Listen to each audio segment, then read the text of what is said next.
मुंगेली विधानसभा से प्रत्याशी के दौड़ पर अपना दमखम लगा रही डॉक्टर सरिता भारद्वाज, कहा इतिहास गवाह है मुंगेली में नहीं आई कांग्रेस, अनुसूचित जाति की महिलाओं को आगे लाना मेरा उद्देश्य। डॉक्टर सरिता भारद्वाज पेशे से एक सरकारी शिक्षिका है। उन्होंने अपनी पढ़ाई ही अनुसूचित जाति की महिलाओं के उत्थान के लिए की है। पीएचडी भी उन्होंने इसी विषय को लेकर किया है, क्यों अनुसूचित जाति की महिलाएं राजनीति में दखल नहीं रखती है, जबकि महिलाओं को संविधान ने संपूर्ण अधिकार दे रखा है, मगर आज भी क्यों महिलाएं आखिरी पंक्ति में नजर आती है, जिसे लेकर डॉक्टर सरिता भारद्वाज चिंतित भी हैं और अब इस चिंता को दूर करने का फैसला भी कर रखा है। जहां मतदाता जागृति मंच के राष्ट्रीय अध्यक्ष नंद कुमार बघेल से आशीर्वाद प्राप्त कर अब चुनावी मैदान पर उतरना चाहती हैं, जिसके लिए उन्होंने अपना मैदान भी चुन लिया है। वो मुंगेली विधानसभा से प्रत्याशी के तौर पर चुनाव लड़ना चाहती है। आगे उन्होंने कहा है कि मैं चुनावी मैदान पर सेवा भाव से उतरना चाहती हूं। मुंगेली की दशा और दिशा सुधारना मेरा मूल उद्देश्य है। मैं चाहती हूं कि यहां की जनता को पढ़ी लिखी महिला विधायक के तौर पर मिले।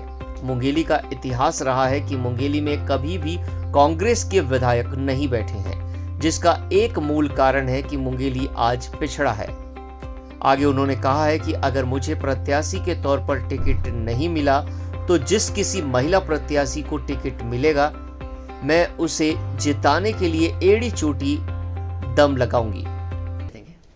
मैं डॉक्टर सरिता भारद्वाज मुंगेली विधानसभा से हूँ और मैं PhD net set political science में और मेरी विशेष योग्यता महिलाओं के ऊपर ही रही है कि मैं कोरबा जिले की राजनीति में छत्तीसगढ़ में अनुसूचित जाति महिलाओं का राजनीति में प्रवेश कम क्यों है और इसी उद्देश्य को लेकर मैंने पीएचडी किया।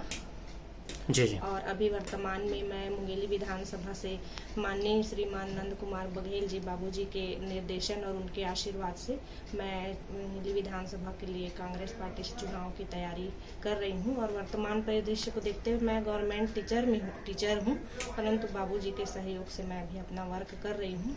जी। छत्तीसगढ़ शासन की जो भी योजनाएं हैं, माननीय श्रीमान भूपेश बघेल जी की योजनाओं को घर घर तक पहुंचाना मेरा अभी परम कार्य रहा है, कर्तव्य रहा है, ताकि सभी योजनाओं का लाभ मुंगेली विधानसभा के प्रत्येक घर तक पहुंचे। ये सरकारी नौकरी छोड़कर राजनीति में आना चाह रहे हैं जी, क्या कारण है उसका?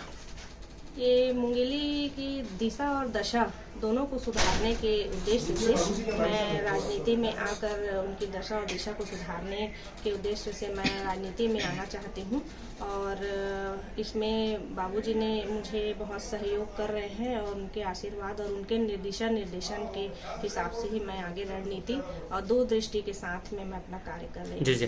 कंपटीशन, अगर राजनीति में कंपटीशन हम देखें तो टिकट की होड़ लगी रहती है, ऐसे में कैसे आप चुनाव लड़ेंगे? कैसे, अगर टिकट नहीं मिली तो क्या निर्दलीय भी मैदान में आएंगे? नहीं, ऐसा बिल्कुल नहीं है। मैं हमारे खून में है कांग्रेस पार्टी। हमारे पारिवारिक स्थिति को भी देखें तो भी राजनीतिक परिदृश्य है और सभी लोग कांग्रेस पार्टी से अच्छे पदों में रहे हैं।